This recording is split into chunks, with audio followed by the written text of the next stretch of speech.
Bonjour à tous, on se retrouve pour une nouvelle vidéo Volta. Comme vous avez pu le voir à l'instant, Volta s'est fait une petite beauté. On va revenir dessus dans la vidéo.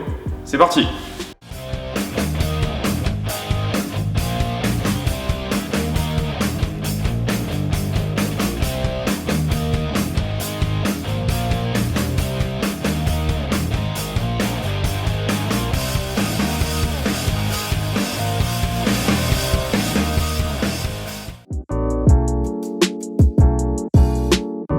Donc comme on vous l'a dit la dernière fois, on était en train de préparer la voiture pour l'envoyer en covering. On a donc fini ce process. Donc c'était principalement du ponçage pour que la voiture soit parfaitement lisse pour que le covering rentre bien. On a donc pu finaliser le design de la voiture avec l'équipe d'Imprime Service. On a pu décider des couleurs, des motifs, de la disposition des sponsors. Donc c'est encore l'occasion de remercier tous nos sponsors que vous voyez ici sur la voiture. Donc la finalisation du covering tombait en même temps que le gala 2024 de l'Estaca. On a donc pu profiter de ça pour présenter la voiture au gala devant les alumni, devant les professeurs, l'administration et tous les autres étudiants de l'Estaca. C'est une super bonne occasion de passer une bonne soirée et de présenter la voiture au grand public.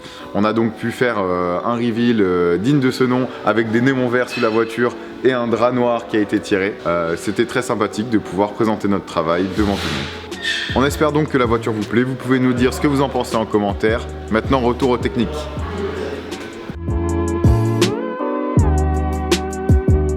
Je suis en deuxième année et cette année avec 3 autres camarades nous avons rejoint le projet Volta pour y faire notre PITA deuxième année. C'est un PITA qui s'inscrit dans la continuité des PITA qu'il y a eu au cours de ces 2 dernières années. Cette année, nous, notre PITA était de concevoir ou adapter des chandelles bas de caisse ou notre bas de caisse spécifique à la 208 Cup afin de pouvoir sécuriser au maximum l'espace de travail des mécanos en course. Une chandelle, pour ceux qui ne connaissent pas, c'est un trépied que l'on met sous la voiture pour pouvoir la maintenir en l'air et aussi sécuriser sa stabilité avec la liaison au sol. Donc nous avions une certaine liberté cette année car on pouvait soit adapter des chandelles classiques au bas de caisse, donc pour cela ce qu'on faisait c'est qu'on créait de nouvelles pièces qu'on allait souder à la voiture, soit totalement créer de A à Z une nouvelle chandelle qui elle était spécifique à notre 208 Cup.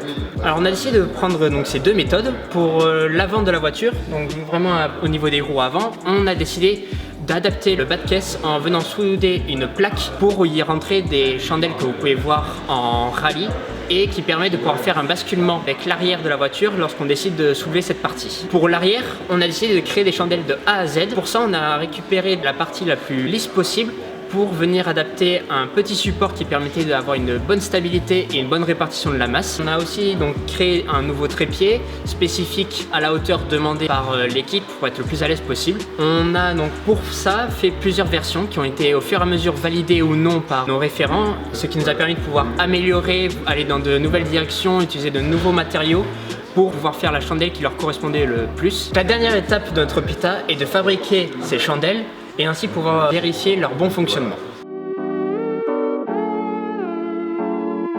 Donc on est aussi un PITA, donc le PITA bande essai chez Volta. Donc notre objectif est de créer un espace de travail sur lequel on puisse rassembler l'ensemble des composants de la 208, donc tous les composants électriques, pour pouvoir tester, aussi mettre en place, moduler et retravailler les éléments du faisceau, les éléments moteurs, haute tension, basse tension.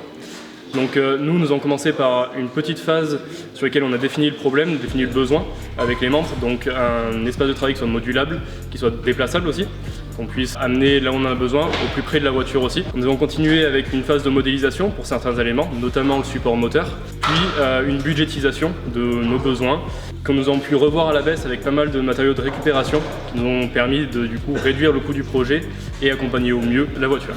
Nous avons découpé ce PITA en 3 parties. Une première partie avec le support moteur afin qu'il ne touche pas le sol, une autre partie avec le support des batteries du haute tension pour être surélevé et une 3e partie avec le support pour mettre le faisceau et le basse tension. Donc ici nous avons le banc d'essai pour le basse tension avec la table où va être fixé le faisceau. Comme a dit Raphaël précédemment, la table est modulable, elle s'ouvre des 2 côtés afin de rajouter de la longueur supplémentaire pour pouvoir y fixer le faisceau. En dessous nous avons un étage pour mettre tous les enrouleurs ainsi que les batteries du 12 volts et donc on peut voir qu'elle est à proximité du moteur afin de tester le faisceau en haute tension.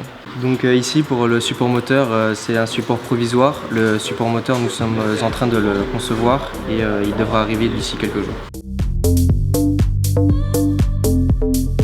Donc Donc la dernière fois, on vous avait expliqué qu'on avait reçu les composants Motec. Depuis, il y a eu pas mal d'avancées. On a pu notamment les tester un par un, tout seul pour voir comment ils fonctionnent. Juste après, on a commencé à faire un tout petit faisceau avec un mini faisceau canne sur lequel on a fait discuter l'ensemble des composants ensemble et on a pu apprendre énormément pour pouvoir ensuite le faire en grandeur nature réelle grâce au Pita ZA qu'on vous a expliqué tout à l'heure, où on peut maintenant communiquer avec l'ensemble des composants et on a commencé un petit bout de faisceau. L'objectif de ce banc, ça a été dans un premier temps de faire tourner le moteur avec la pédale. Donc ce qui est bien, c'est qu'on a réussi à prendre la pédale, les infos de la pédale, les transmettre dans le calculateur, traiter ces informations et les ressortir en CAN pour pouvoir les envoyer à la carte moteur et le faire tourner. Le CAN, c'est quoi? Le CAN, c'est pour Control Area Network. C'est la norme dans l'automobile. Ce sont deux câbles qui sont torsadés sur eux-mêmes et qui permettent de transmettre des infos via des 0 et des 1. L'avantage pour nous d'avoir du CAN, c'est de pouvoir simplifier énormément le faisceau et de ne pas se retrouver avec des milliards de câbles dans la voiture et ne pas savoir quoi en faire. Ça regroupe l'essentiel de comment faire fonctionner une voiture seulement avec deux câbles et donc c'est très utile. Donc depuis la dernière fois, on avait monté la carte dans le moteur, on a réussi à s'y connecter et à modifier les paramètres du moteur qui vont nous permettre de le faire fonctionner. Un grand merci à Marc Arénid d'ailleurs pour toutes les valeurs qu'il a pu nous fournir qui nous ont été d'une grande aide. Grâce aux efforts combinés des pôles basse tension et haute tension, on a réussi donc à faire tourner ce moteur, ce qui fait qu'en appuyant sur la pédale, un signal va être envoyé via le calculateur directement au moteur et ça va le faire tourner.